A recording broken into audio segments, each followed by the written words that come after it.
Well, good morning and welcome to the show. Jeff Beals at your service. We are brought to you by Dingman's Collision Center, 4 metro area locations, along with Cheer Athletics, the nation's #1 all-star cheer gym.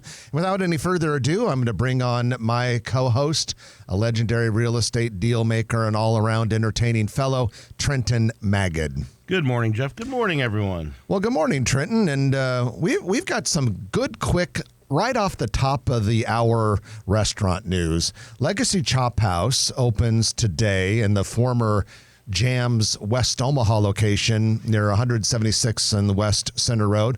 Trenton, you arranged for the Grow Omaha team and several of our friends from NP Dodge to go and have preview night there. That might be one of my new favorite restaurants. Absolutely. It's a big space, and they're going to actually expand it into a party room to the south. And this is the property that Omaha Development, they have their offices upstairs. And this building was originally built, it was like a 40,000 square foot, or I forget how big it was, but it was nice size. It was built for Upstream Brewery West, but it was too big. And now Daryl Lisey, who has a history in the food business, he and his partners put together a very nice restaurant with high-end steak. We saw Todd Simon there from Omaha Steaks, so they supplied some of the beef. Now you know where that steak comes from. Yeah, but it was a nice crowd. I had a lot of fun. Yeah, really enjoyed it, and a great new addition. It was the type of restaurant you see downtown Dundee or Blackstone district in far west Omaha. So it was kind of interesting and kind of nice to see that quality of a place. We don't have a ton of those in that West location. Omaha. Yeah, West Omaha. Well, other little restaurant thing we want to mention right off the top of the bat. Every 2 weeks, we have a Grow Omaha Eats restaurant review written by Chris Corey. And the most recent one came out a couple days ago. It is Cattle Call. Cattle Call is a new cocktail bar restaurant place in the former Culprit Cafe space, 16th and Farnham downtown. And as the review says, it kind of tricks you a little bit because when you first glance at it, you think, okay, bar or whatever. But Chris says it's actually kind of a fine dining place. Food's amazing. And in addition to all of their cocktails and menu items, Kathmandu Momo Station is part of it. It's kind of like a restaurant within a cocktail bar restaurant. So it's a misleading name, it sounds like. Yeah, doggone those people. But at any rate, as misleading as it may be, go there because Chris says it's outstanding. You can read that review and all of our restaurant reviews by going to growomaha.com and simply clicking on reviews on the navigation bar. All right, it's news time. A lot of news items this week. And the news is brought to you, as always, by Eagle Mortgage, eaglemortgagecompany.com. The office is located at 114th and Davenport Street, just south of Dodge. But Eagle Mortgage, been around for a long time. Holly Schneidwin and her team do an outstanding job of taking care of their clients. It's stressful buying a house. For most people, it's the most expensive thing you buy. And you only do it a handful of times in a lifetime for most people. So you want to get it right. And Eagle Mortgage is not a bank. They're not beholden to a bank. They shop the market. They find the best lending solution for you, regardless of what type of loan you want to get. EagleMortgageCompany.com. All right, well, first up on the news, Trenton University of Nebraska Medical Center leaders broke ground this week on a new on-campus student housing facility. We've talked about this before, but the groundbreaking took place. This will be a $66 million, 200,000 square foot, 6-story building for 300 students at the corner of 39th and Dewey Avenue. Expected opening date August 2026. Went by yesterday on my Friday Grow Omaha tour. Lots of tractors. Yeah, it sounds like our dorms in college 30-something years ago. Just like your dorms at Tulane University in New Orleans circa 1987. Well, other news item, very exciting, Drury Development Corporation, which is out of St. Louis, a part of St. Louis Drury Hotels, recently purchased a half-city block at 322 South 10th Street. So this is that surface lot on the northwest corner of 10th and Hardy. Been there forever. If you love urban spaces like we do on Grow Omaha, that thing has been a frustrating thorn in your side, but it's going to become a building. It's only 35,000 square foot parcel. 0.8 of an acre. But Trenton, some interesting things about this. Okay, and we'll get to the purchase price in a moment. But first of all, it's going to be a Drury hotel. But there are some interesting restrictions on this thing because it had been owned by the company that had the Embassy Suites just a block or two to the south. A lot of restrictions there. And according to covenants filed with the county, no hotel that goes there can have more than 252 rooms or more than 4,000 square feet of meeting space. So it won't be huge, but it'll be nice sized. It'll be tall. And yeah, you'll have to have to kind of stretch. If you want to put 252 rooms or thereabouts on 0.8 of an acre, you're going vertical. So the same company is building a hotel in downtown Lincoln right now with about the exact number of rooms. It'll be 8 stories. My guess, though, is the parcel's a lot larger down there. I know it'll be interesting to see. But Trenton, as you found out, the purchase price for this thing was over $179 per square foot, which is an awful lot. Yeah, and you can only do that when you're going vertical. If you did that on a single or 2-story building on West Omaha, that would be ludicrous. The top prices on like 84th and Dodge area, probably around $50 on a really great day for a seller. So, I mean, this is 5 times that.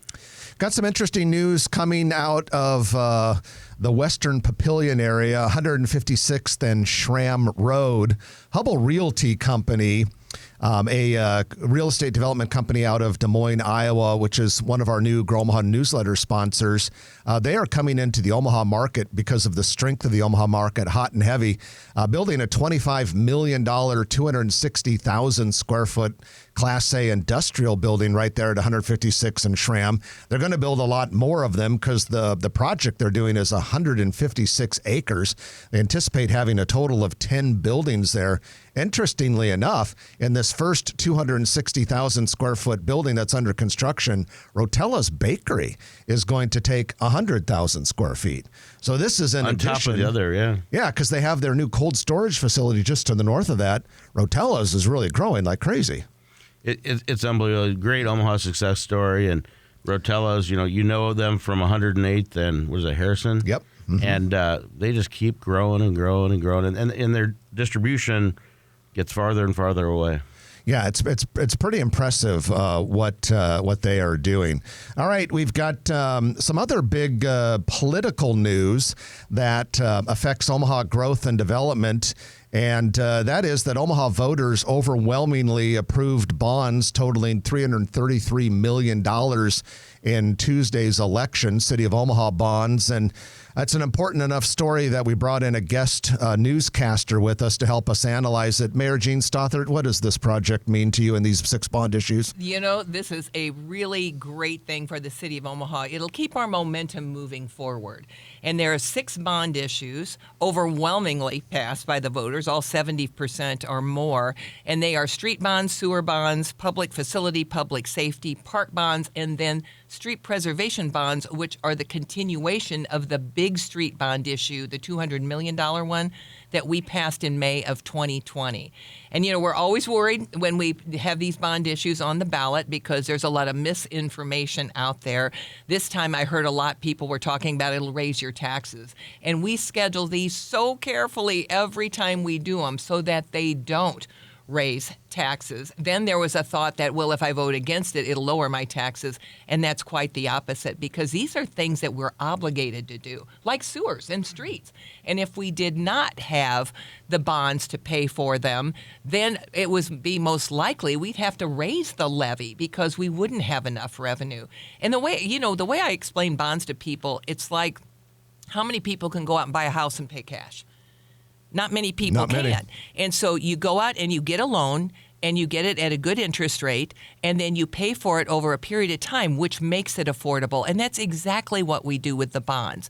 We issue the bonds, and then we can pay for it over time because some of these big items on there are things that we can't pay with just the revenue that comes in on an annual basis. So we're very happy they all passed. And if the interest rate goes down, can't you refinance those bonds? And that's why we can continue with these bond issues like we do without raising taxes, is because we are either retiring old bond debt or we refinance all the time.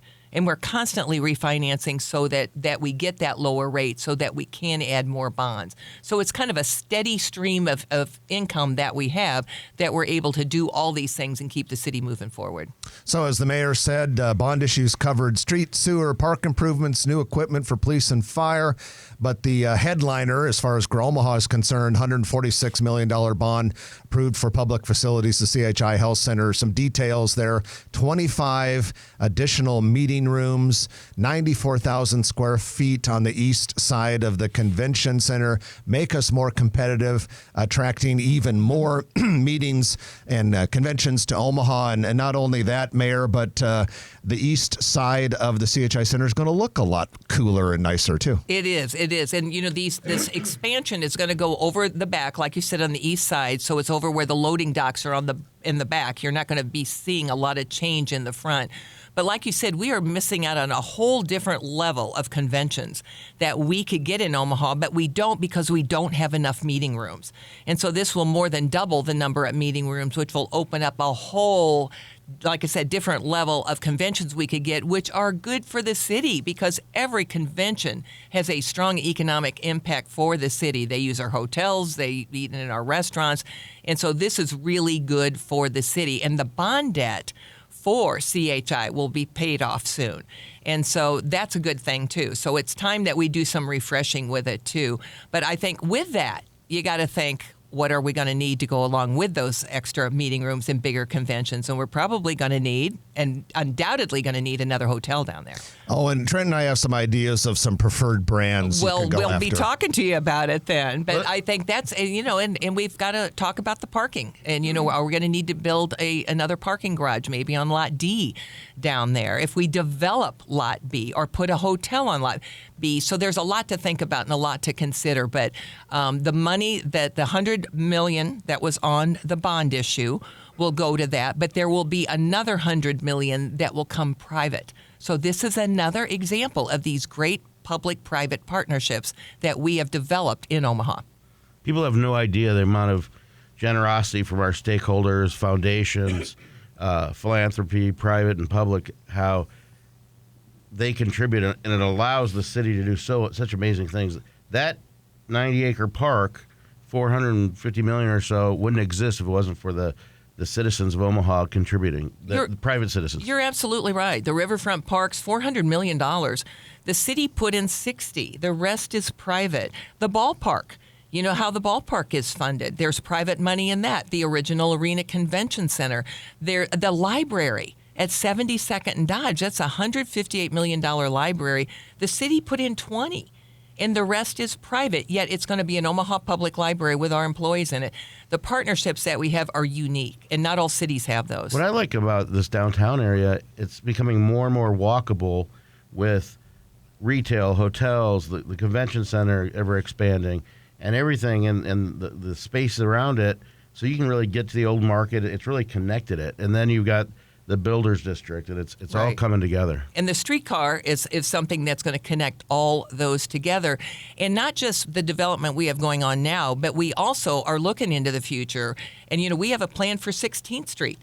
To redevelop 16th Street around where the Orpheum is. So there's a lot more vision that we have for downtown to keep us moving forward.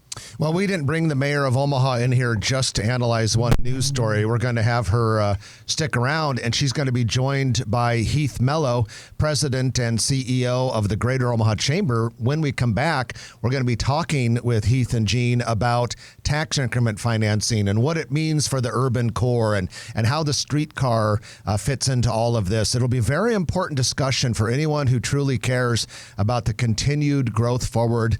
Like I said, Heath Mello, Jean Stohtert will be analyzing that with us when we come back, but we're going to take our first break of the hour. We are brought to you by Dingman's Collision Center, along with Cheer Athletics on News Radio 1110 KFAB. And welcome back to the show. Jeff Beals and Trenton Magid at your service are brought to you by Dingman's Collision Center with 4 metro area locations, serving you with all of your auto body needs. Also offer mechanical services. Plus, we're brought to you by Cheer Athletics, the nation's #1 all-star cheer gym. Well, there's been a lot of misinformation lately about tax increment financing. You know it as TIF, an important development tool that has played a big role in the momentum that we're seeing on the east side of Omaha and certainly in the urban core. And to talk a little bit about TIF and kind of help make sure that we Omahans don't commit an unnecessary, unforced error, we have with us Heath Mello, the president and CEO of the Greater Omaha Chamber, and Mayor Gene Stohtert. Heath and Gene, welcome to the program. Thank you. Thank you. Good morning. Thanks for having us. Well, we appreciate you being here, and I guess we'll just start with a big, broad question. We've heard a state senator and a state auditor make some public remarks questioning tax increment financing. Perhaps we should start with what exactly is it and how does it work from the 30,000-foot view? Right, and I hate to hog the microphone because Heath is really well-versed in TIF, being a state legislator. But I will just say this, the recent criticism of TIF financing that we have heard, and that you're talked about, termed out Senator Mike McDonald that sent a letter to me saying, I want you to stop using TIF, shows a lack of understanding about this very important and beneficial financial tool that we have. And TIF is authorized by the state of Nebraska for community redevelopment and for economic development. We know that. We use it very judiciously, and we follow state law to the T. Auditor Foley came out with like a 23-page report, but Auditor Foley also admitted that in that report, he never said we are using it wrong. He never said that. He basically said, I just don't like how a lot of cities are using it. But he didn't say we're doing anything wrong. TIF has a big positive impact, particularly in areas that have the greatest need for investment, which we use it a lot in our urban core. And, you know, some people will say, well, how could you use TIF in the urban core for Mutual of Omaha? But Mutual of Omaha is building an $800 million skyscraper. But you got to look across the street at an empty building that's boarded up or a surface parking lot down there that's full of weeds too. And so you got to look, it's geographically defined TIF, and that's what's important for people to remember. And I think the one thing is people criticize TIF because they think it's a handout of taxpayer dollars. And they will say, well, the city's going into debt over TIF. And that just is not true. That's not how it's used.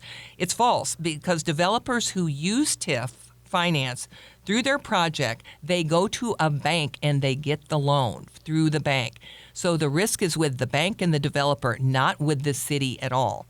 And the city of Omaha is not the lender, and it does not create debt for our city or for our taxpayers. So there's no loss of current property tax revenue. And the way I explain it, the easiest is if you take, I'm hogging the mic here, take Crossroads, and I'm just going to throw out a number. This isn't accurate, but you say, take Crossroads, the value you say is $10 million. They are paying They are paying taxes on $10 million. They are going to build an $860 million development there, and they will be paying taxes on $860 through the TIF process. When the TIF note is given to them for public improvements, there's only certain TIF eligible expenses. Through that process, they will pay incrementally higher taxes every year as the value of that development goes up. But a lot of that money goes back to them to help pay for the development. But when that is over, when they pay that TIF note back, who are the big winners? That $860 million of taxes they're going to pay goes back into our tax rolls, and the biggest winners are the school districts. Absolutely. So, and that's all for-profit development. If there's a hospital or a church, or if properties that are on the tax rolls go to a not-for-profit, that's when the coffers lose. So it's good, all this private development going on, right? Whether it's the tower downtown, big projects, small projects, that increases our tax base tremendously. Absolutely. And, I'll bring up Mutual again because I mentioned it before. I've had people say, Mutual of Omaha, Fortune 500 company, they couldn't build that tower downtown without TIF. Mutual of Omaha could build anywhere in Omaha, anywhere in Nebraska, anywhere in the country. We wanted them downtown. And to build that tower with that much parking for 4,000 employees on one city block, they needed TIF to do it. It's where you're building. It's much more expensive, harder to build in an urban core, but that's where you want your big buildings. I will say this, in 2023, the city of Omaha approved 23 more TIF projects just in 2023. It represented over $1 billion in development. That $1 billion of development is creating jobs. It's broadening our tax base. It's good for all of Omaha. Bringing in families. Absolutely. Yeah, it would have been a lot cheaper for Mutual of Omaha to build some campus along the freeway in Gretna or something like that. And if you want to know why the urban core of Omaha is so important and why it's being so successful right now, go to Des Moines. The people of Des Moines would love to see what's going on, would love to have what's going on in downtown Omaha. There's a lot of empty storefronts and things like that. And TIF is a big part of this. The public-private partnerships, the foundations that are stepping up. It's amazing. And how the downtown core goes, so goes the rest of the city.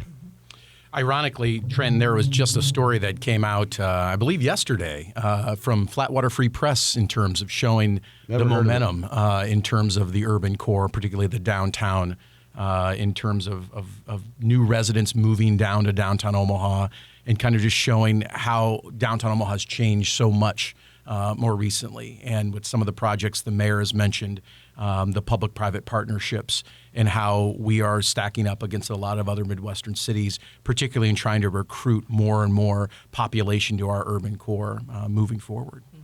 Well, go ahead, Mayor. I was going to say recently, Forbes listed Omaha as the number one city in the country for people to move to in 2024. We got 100 points out of 100 points.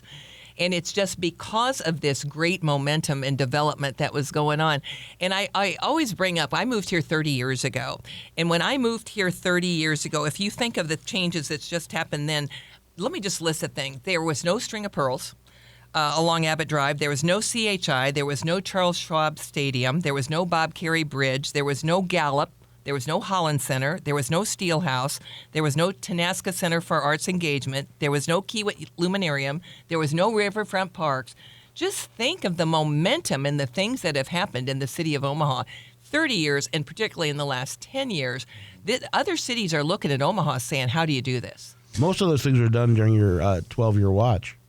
Yeah, we're going to take a quick middle of the show break for the news, and when we come back, we're going to continue talking with Mayor Gene Stohtert and Heath Mello, President and CEO of the Greater Omaha Chamber, about tax increment financing and a few other issues that are very relevant about it when we are growing the core of Omaha. So stay with us. You're listening to Grow Omaha, brought to you by Dingman's Collision Center, along with Cheer Athletics on News Radio 1110 KFAB. And welcome back to the show. Jeff Beals sitting next to Trenton Magid. We're brought to you by Dingman's Collision Center and Cheer Athletics, the nation's #1 all-star cheer gym.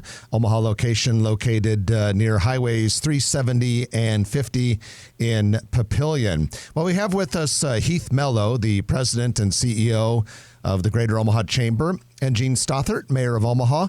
We are talking about tax increment financing because it has been in the news a fair amount over the last month or two, and wanted to continue that conversation. And one of the things, Mayor Stohtert, when we think about tax increment financing, some people say, well, it's giving away too much, or it favors developers too much. But if you think about it, it's not all that different from the way we handle SIDs on the suburban frontier when we're knocking over cornfields. That's absolutely right, because both the SID law to help develop, and we use it a lot out in West Omaha, and TIF are both incentives that will allow the developers to borrow money and then repay the lender from the increased taxes that are generated from the new development. And I mean, there's some differences between the two, but the main difference is that one is used for new development, the SIDs, like on farmland outside city limits, and the other is used for redevelopment in the older parts inside city limits. But the intent is just about the same. It allows the developer to afford to develop, and then that money is paid back over time without risk to the city and the city taxpayers. And you can also look at it, construction prices aren't coming down anytime soon. If you want nicer projects too, some of these developers, you say, well, gee, the developer can pay for it without tax increment financing money. Well, maybe they can, maybe they can't, but they can also afford a nicer project to make our city look beautiful as opposed to just a lot of simple boxes. Absolutely. Another great example of how we use TIF is the Blackstone. I know almost everybody in Omaha has been through the Blackstone. The Blackstone started 10 years ago with the conversion of Farnham Street, making it two-way. In the last 10 years, there's been over $350 million worth of development in the Blackstone. None of it would happen without TIF. None of it. And that's just a great example. Todd Heath with the Duo, which is the old Central Park Plaza at the end of the Jean Leahy Mall. That was an office building that was 75% vacant, soon to be 100, just standing there empty. He is using TIF, couldn't do it without TIF, and he couldn't do it without the streetcar. He's building 707 apartments in there. And I will tell you, people bring up the apartments we are building, and especially in their urban core a lot. They fill up as soon as they're open. There's a need. These developers are smart. There's a need for them. Todd Heath's apartments are over 90% full. Heath, Mello, I want to talk a little bit about streetcar, because I suspect one of the reasons why there's been some of this talk about tax increment financing or some concern about it could be misunderstandings about the streetcar. And from your perspective as head of the chamber, talk to us a little bit about how the streetcar ties in with our tax increment financing discussion today. Well, I think that there unfortunately is a lot of misinformation purely because folks across the city don't, one, understand how tax increment financing works. And as you heard the mayor explain kind of how the basics of it works in terms of where the money goes and how it doesn't impact the city's debt service in that sense. But when it comes to the streetcar, it really comes down to the basics of that folks that are not along the streetcar line and that property owners that are not along the streetcar line are not paying for the streetcar. And it really is that simple. And something we talk about, the mayor and Steve Jensen, in terms of a lot of their presentations across the city about the streetcar and the streetcar financing. And when I'm out talking about the streetcar and various economic development projects, we're able to share with taxpayers and property owners and those interested in economic development that this is one of those very unique opportunities for Omaha where individual property owners who are going to see the most benefit from the streetcar are the ones paying for it. And that's because tax increment financing is that unique of an economic development tool that is being used to finance the streetcar. And it is something I was speaking at a forum, the CPA Society, with the Lincoln Chamber president and the Department of Economic Development director last week. And then the question was asked kind of about what's the most innovative approach to deal with economic development and transportation infrastructure. And I got to be a little greedy in the sense of saying, everyone across the state has probably heard about the modern streetcar project in Omaha. And the reality is tax increment financing is by far still the most basic but the most important innovative tool at the end of the day to be able to do innovative projects like this because it only impacts those property owners who are going to see the most benefit from it. And so we've been out traveling the city, talking to folks, reminding folks in North Omaha, South Omaha, West Omaha, they'll see the benefit of the streetcar. They get to ride it. They get to utilize it. For free. And they're not going to be the ones paying for it. It's going to be the property owners who are along the streetcar route who will be the ones ultimately paying for it. Whose properties are going to greatly increase in value. And they'll be the ones reaping the benefits of it at the end of the day. And I love the fact with using tax increment financing for the streetcar, we don't have to raise taxes on Omahans and we don't have to depend on federal grants, which come with a lot of strings and a lot of trouble. That's right. We're not using any federal grants with this first route of the streetcar, and people need to understand that this is the initial route, too. We are already looking into expanding it up to the airport and into North Omaha. and hopefully one day down to the zoo. But people will say, well, wonder if that development doesn't happen like you have planned. And we are so confident that it will. We even had a company from Baltimore come in and spend 9 months here, went through every single parcel. And he estimated that we would generate $2 billion worth of revenue in the first 15 years of increased revenue because of the development along the streetcar line. $2 billion in 15 years. We haven't started construction. By the end of this year, we're going to have $1.5 billion already. I like our chances. We haven't even started, so it's already successful. And that's more than enough revenue to pay for the construction of the streetcar. And with the additional revenue, and now they're predicting $4 billion in the first 15 years, we can do other things like affordable housing, streets, permanent bike lanes. It's all a plan to develop that urban core, but it's all working together.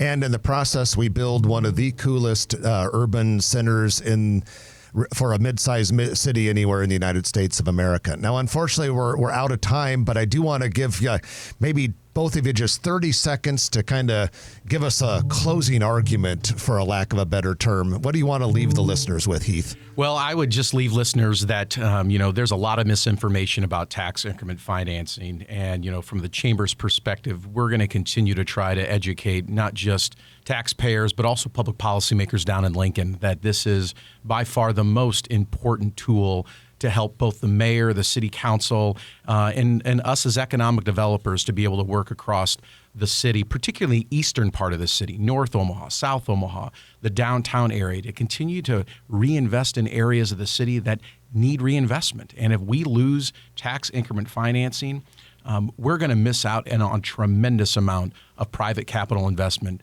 in decades to come. And so, and at the end of the day, it doesn't hurt the city's public services. It doesn't put the city in debt, and it really is a win-win for the public and the private sector at the end of the day. Well, we're just going to leave it with that because we're out of time. But Mayor Gene Stohtert and Heath Mello, head of the chamber, appreciate both of you joining us today, and thanks for helping us out with this very important conversation. You bet. Thanks for having us on today. Thank you. Our pleasure. Like I said, that was the mayor of Omaha, Gene Stohtert, and the head of your Greater Omaha Chamber, Heath Mello.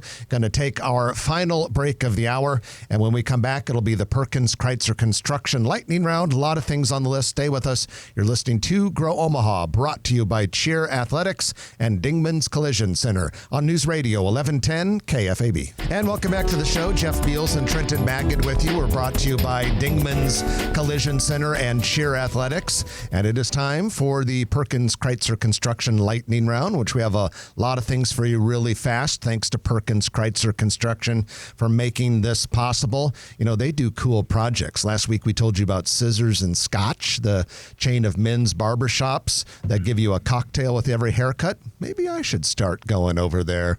At any rate, opening one next year at 172nd and Maple. That'll be the third one in the metro area. Perkins Kreitzer Construction doing that project. But they just don't do cool restaurants and retail spaces. They build warehouses and office buildings and churches and shopping centers. They do all of it. Sometimes you see of them described as P-C construction. In fact, that's the website, P-C construction.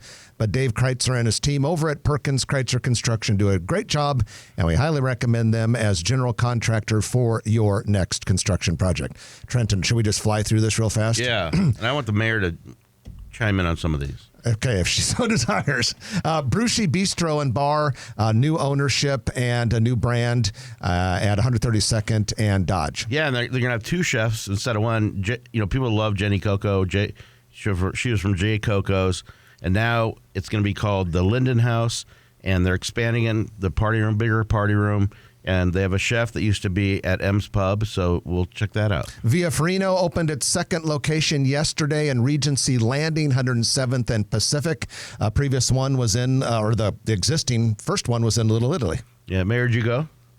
No, So, but I didn't. I got an invitation the mayor didn't get. I was invited, but I want to go. But it's excellent, and Ethan Bondelid and Maven Social does a great job.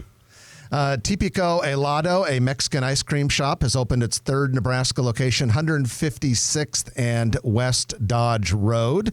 And then while we're on the topic of ice cream, Stella's Ice Cream out of Idaho is coming to 4002 North 203rd Street. I think that's like 204th and Maple. By Little Caesars and Jimmy John's. Yeah. But they're only in Idaho and Texas right now. So Nebraska, Omaha's getting this really early in their growth. I think that Coneflower has gotten so much national press that all these other ice cream places are trying to knock them off the block. Compete with them in their own backyard. Santoro Mexican Restaurant, which is kind of the new iteration of what Riviera's Mexican food was at 120th and Blondo. We now are hearing 11 weeks approximately, which puts you into January. That will be at 8601 Dodge. Apparently, we don't have enough Mexican restaurants in Omaha opening. Especially that one. That food was pretty darn good. Yeah. Rally Coffee Company is opening its second location at 178th and Highway 370 in Gretna. The existing location is in North Downtown. This is the same strip center, brand new strip center where Netpar recently opened in Gretna. And then Sweet Beans Coffee will host a grand opening November 14th, coming up next week, 186th and Harrison Street. We need more coffee shops. So they say. The Brownie Bar, which tastes pretty good with a good cup of coffee, has moved just across the street, Rockbrook Village. It is now next to Corkscrew and whatever else is next to Corkscrew. All right, Kids Indoor Play Park, which is known as KIPP, K-I-P-P, Kids Indoor Play Park, opening soon, 144th and West Center Road, next to Vasa Fitness. This is set to be Omaha's largest indoor play park. That'll be interesting because the Vasa is really taking up all the parking. So I guess parents will just drop their kids off and let them run free. Unfortunately, Trenton, I think you're a little too old for the place. Sephora, a national makeup and beauty store, appears to be taking over the former Eddie Bauer space at One Pacific Place. This will be, the third standalone Sephora store in the market. The other one is at Village Point. I guess it's just the second. They do have them also inside Kohl's department stores. Swing 365, which is an indoor golf simulator, going into Rockbrook Village. They have an existing location at 178th and Harrison Street. And the music is playing, which means that we have to stop talking. The rest of our items will have to wait for next week. You can also keep up with everything at growomaha.com. News every day on that website. I'm Jeff Beals. And I'm Trenton Magid. You've been listening to Grow Omaha, brought to you by Dingman's Collision Center, Cheer Athletics, and of course, Perkins Kreitzer Construction. We'll chat with you next week at 9 right here on News Radio 1110 KFAB. If you like this video, be sure to hit those like and subscribe buttons. And remember, Grow Omaha is not just media. This is a mission. We are trying to build up Omaha and make it an even better place. We can only do that with your help. Share this video with your friends, neighbors, and family.